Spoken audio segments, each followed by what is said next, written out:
సత్యధర్మ దర్శనం ప్రేక్షకులకి శుభస్వాగతం. కోరిన కోర్కెలు తీర్చే తల్లి కామాక్షిదేవి. అష్టాదశ శక్తిపీఠాల్లో ఒకటిగా వెలుగొందుతున్న కామాక్షిదేవి ఆలయం తమిళనాడులోని కాంచీపురంలో కొలువై ఉంది. కంచిలోని శక్తిపీఠాన్ని నాభిస్థాన శక్తిపీఠం అంటారు. కా అంటే సరస్వతీ రూపం, మా అనేది లక్ష్మీదేవి రూపం, అక్షి అంటే కన్ను అని అర్థం. దీని పూర్తి అర్థం కంచిలో అమ్మవారు సరస్వతి లక్ష్మిగా రెండు కన్నులుగా నివసిస్తున్నది అని ప్రతీతి.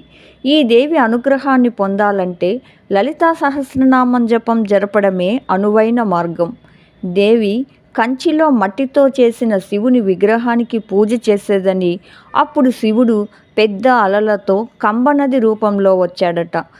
దేవిని పరీక్షించేందుకు అలల ఉధృతిని పెంచగా ఆ దేవి తన రెండు చేతులలో విగ్రహాన్ని ఉంచుకొని అలల నుంచి కాపాడిందని ఇక్కడి స్థల పురాణం.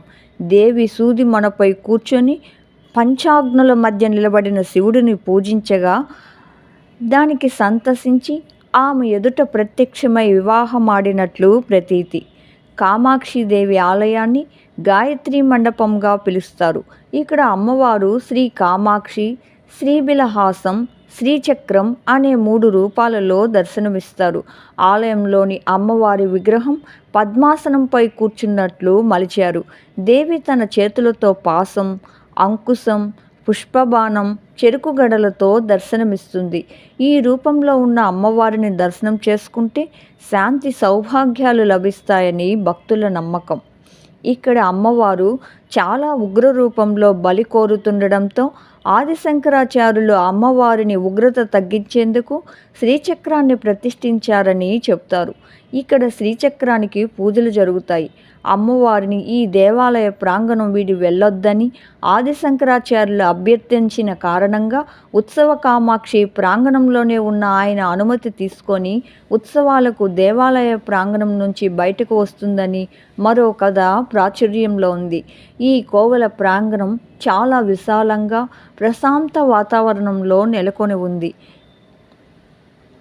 ఇక్కడ ప్రతిరోజు ప్రాతకాలంలో శ్రీ కామాక్షిదేవి ఉత్సవమూర్తిని మేల్కొల్పి నైవేద్యం సమర్పించి హారతి ఇచ్చి ఉత్సవమూర్తిని పల్లకిలో ప్రదక్షిణగా ఆలయంలోనికి తీసుకొని వస్తారు. ఆ తర్వాత అమ్మవారి ఎదురుగా గోపూజ చేస్తారు. అనంతరం అమ్మవారి ద్వారానికి ఉన్న తెర తొలగించి హారతి ఇస్తారు. ఆ సమయంలో భక్తులు అమ్మవారి విశ్వరూప దర్శనం చేసుకోవచ్చు. కామాక్షిదేవి ఇక్కడ 5 రూపాల్లో కొలువై ఉన్నారు. గాయత్రి మండపంలో కొలువై ఉన్న అమ్మవారిని మూలదేవతగా పరిగణిస్తారు.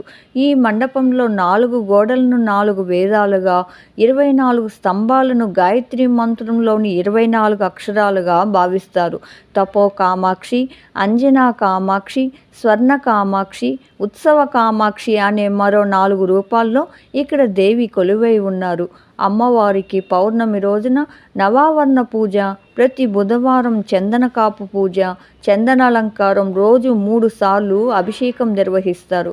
కుంకుమార్చన దేవి అలంకరణ చేస్తారు.